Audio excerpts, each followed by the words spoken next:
न केवल जनजाति साहूकारों, हाकिमों, महाजनों के ऋणग्रस्तता का शिकार हुआ, न केवल आर्थिक शोषण हुआ, बल्कि क्या हुआ कि जनजाति समुदाय जो झारखंड राज्य में या फिर छोटा नागपुर के पठार में जो जनजाति रहते थे, जो अंग्रेजों से पूर्व रहते थे, तो वो कहीं ना कहीं स्वयं शासन करते थे, उनकी और अपनी संपत्ति के स्वयं मालिक थे। कोई बाहरी व्यक्ति उनकी जमीन पर नियंत्रण स्थापित नहीं कर रहा था। जंगल और जमीन पर उनका पारंपरिक अधिकार था, उनका ट्रेडिशनल राइट था। जंगल, जमीन और वहां के जितने वन संसाधन हैं उन सब पर उनका पारंपरिक अधिकार था।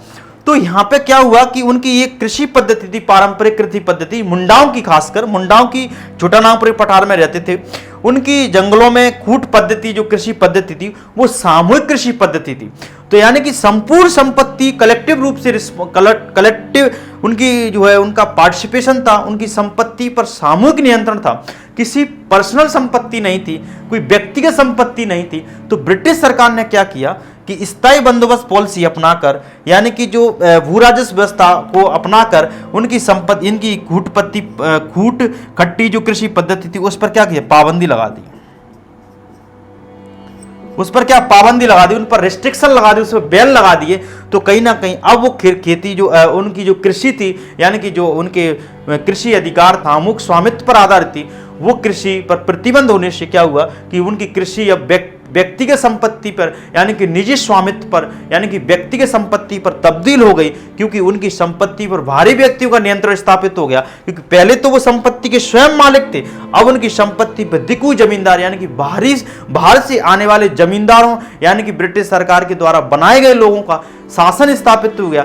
उनकी वो संपत्ति के मालिक हो गए, क्योंकि ब्रिटिश सरकार उनसे कर लेना चाहती थी, टैक्स लेना चाहती थी। उन पर जो प्रतिबंध लगा खूटकट्टी पद्धति पर, उसका विरोध किया, इसलिए कहीं ना कहीं प्रतिक्रिया के रूप में रिवोल्ट किया। इसलिए वो छोटा नागपुर के पठार में कहीं ना कहीं मुंडाओं के बीच जो असंतोष की भावना जागृत हुई, वो खूटकट्टी पद्धति पर प्रतिबंध लगा। ये भी कहीं ना कहीं मुंडा जनजातियों के जो विद्रोह हुआ उसका एक प्रमुख कारण माना जाता है। फिर एजुकेशन पॉलिसी के अंतर्गत देखा जाए तो ब्रिटिश पार्लियामेंट ने 1813 का एक चार्टर एक्ट पारित किया। चार्टर एक्ट पारित किया जो भारत में ईस्ट इंडिया कंपनी इस समय लागू किया गया।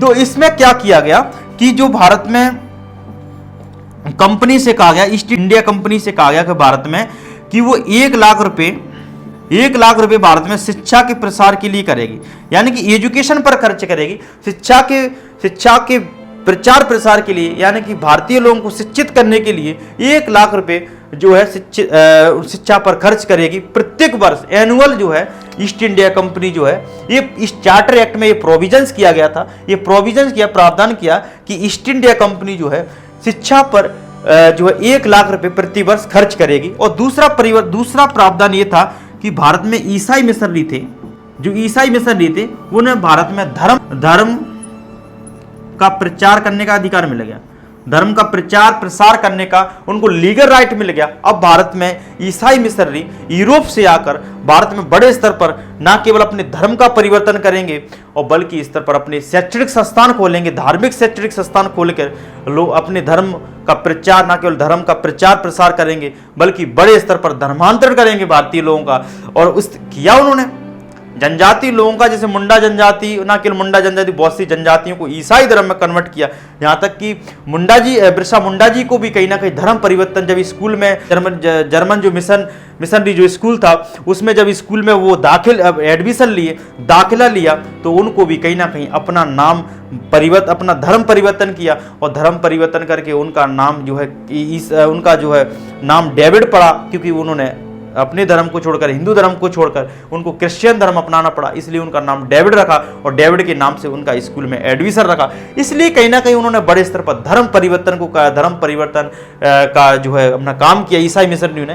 तो ये भी कहीं ना कहीं चार्टर एक्ट में ये प्रोविजंस था कि एक ईस्ट इंडिया कंपनी जो है 1 लाख रुपए शिक्षा प्रसार करेगी। ये इसमें क्लियर नहीं था कि ये शिक्षा किस माध्यम में दी जाएगी, किस मीडियम में दी जाएगी, हिंदी माध्यम में दी जाएगी, इंग्लिश मीडियम में दी जाएगी, वो जो है आगे हम जो है इस पर लेकर आंग्ल प्राच्य विवाद भी देखने को मिलता है। एजुकेशन ब्रिटिश गवर्नमेंट की जो एजुकेशन पॉलिसी या शिक्षा नीति से संबंधित है। जैसे मैकाले की उसमें जीत हुई कि हमको जो है अंग्रेजी माध्यम में शिक्षा देनी है और हम चाहते हैं, हम ऐसे भारत में अंग्रेजी शिक्षा को डेवलप करना चाहते हैं कि भारतीय लोग रंग और खून से तो भारतीय हो लेकिन विचारों से पक्का एक वफादार अंग्रेज होना चाहिए, यानी कि ऐसा होना चाहिए जो अंग्रेजों के प्रति वफादार हो। तो हम ऐसी शिक्षा प्रणाली का मैकाले के द्वारा जो है प्रसार किया गया, वो बात की बात है। लेकिन उन्होंने 1800 चार्टर के एक्ट के अंदर ये प्रोविजंस था।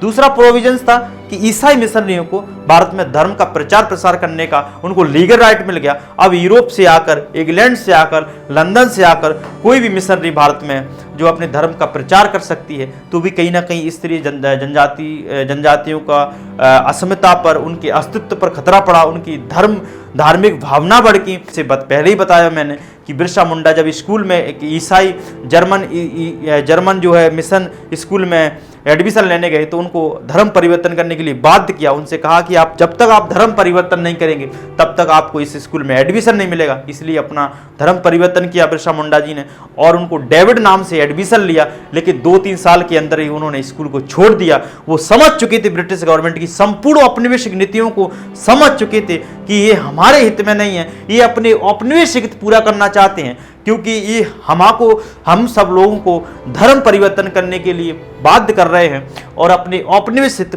पूरी करना चाहते हैं। इसलिए उन्होंने स्कूल से 2-3 साल के अंदर स्कूल को छोड़ दिया। स्कूल से फिर उन्होंने कहीं ना कहीं इस तरीके से ब्रिटिश गवर्नमेंट के खिलाफ एक विद्रोह करना शुरू कर दिया। इसलिए हम क्यों समझ रहे थे ये चीज़ें, क्योंकि ये सब चीज़ें, ये कारण जैसे 1875 का फॉरेस्ट एक्ट है, भू राजस्व व्यवस्था है, सोशियो कल्चरल पॉलिसी के अंदर एजुकेशन पॉलिसी है, जैसे 1813 चार्टर एक्ट, ये सब पॉलिसियों ने इस तरीके से भारतीय लोगों में असंतोष की भावना को जागृत किया।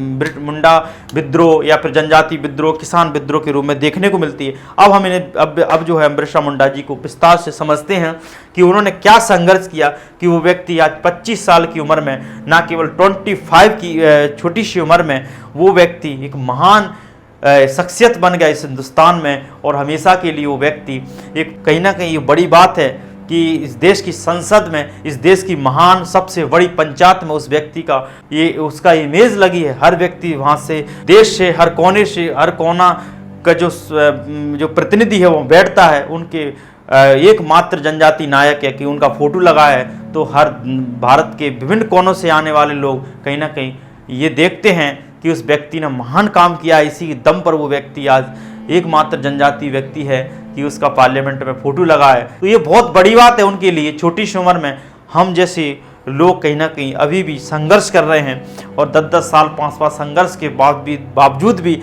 हम वो उपलब्धि हासिल नहीं कर पाते हैं जो बिरसा मुंडा जी ने अपने जीवन में छोटी सी उम्र में कहीं ना कहीं वो उपलब्धि हासिल की। इसी की दम पर उस व्यक्ति के नाम पर एयरपोर्ट हैं, स्टेडियम हैं, सिटीज हैं, कॉलोनीज हैं, उसके नाम से कहीं ना कहीं नाम पर रखी गई हैं, उनका नामकरण किया है। कहीं ना कहीं उस व्यक्ति का कुछ संघर्ष है। अब उनके हम संघर्ष और उनकी कार्य पद्धति को समझने का प्रयास करते हैं कि कैसे उस व्यक्ति ने अपनी पॉलिसी के माध्यम से, अपनी संघर्ष पद्धति के माध्यम से जो स्ट्रगल के अंतर्गत अपने जो ईस्ट इंडिया कंपनी के अंग्रेजों के खिलाफ जो संघर्ष किया उस और अपने विचारों के माध्यम से उसने वो जो संघर्ष किया उसमें कहीं ना कहीं ब्रिटिश अंग्रेजों की नाक में दम करके रखा और उनको जो है उनको परेशान किया और अपने जंगल जमीन के अधिकार से समझौता नहीं किया। और उनका उद्देश्य क्या थे, उनके एम क्या थे, ये भी हम समझने का प्रयास करते हैं कि बिरसा मुंडा जी का उद्देश्य क्या था।